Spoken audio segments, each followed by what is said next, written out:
നമസ്കാരം. മനസ്സ് നന്നാവട്ടെ. ഇന്ന് ഡിസംബർ 5, അന്താരാഷ്ട്ര സന്നദ്ധ പ്രവർത്തകരുടെ ദിനം.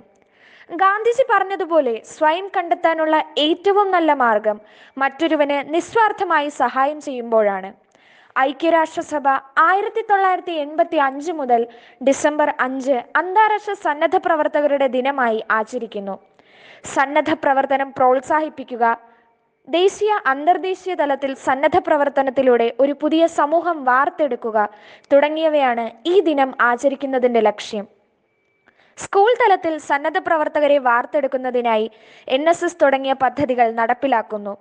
Thiruvananthapuram Carmel girls higher secondary സ്കൂളിലെ NSS വോളണ്ടിയർമാർ സമൂഹത്തിന്റെ നന്മയ്ക്ക് വേണ്ടി ഈ മഹാമാരിയുടെ സാഹചര്യത്തിലും പ്രവർത്തിച്ചുകൊണ്ടേയിരിക്കുന്നു. പേപ്പർ ബാഗ് നിർമ്മാണം, അതിൻ്റെ വിതരണം, കോവിഡ് ബോധവൽക്കരണ പോസ്റ്ററുകൾ, ഈ സാഹചര്യത്തിൽ ഏറ്റവും പ്രാധാന്യം അർഹിക്കുന്നവയായ sanitiser, lotion, hand wash, soap തുടങ്ങിയവയുടെ നിർമ്മാണവും വിതരണവും, ബോധവൽക്കരണ ക്ലാസുകൾ എന്നീ സേവനങ്ങൾ തുടർന്നുകൊണ്ടേയിരിക്കുന്നു. ഓരോ അവസരങ്ങളും ഊർജ്ജസ്വലതയോടെ, ആത്മാർത്ഥതയോടെ ചെയ്തുകൊണ്ടിരിക്കുന്നു. നല്ല നാളേക്കായി ഇന്നേ നാം പ്രവർത്തിക്കുന്നു. നന്ദി.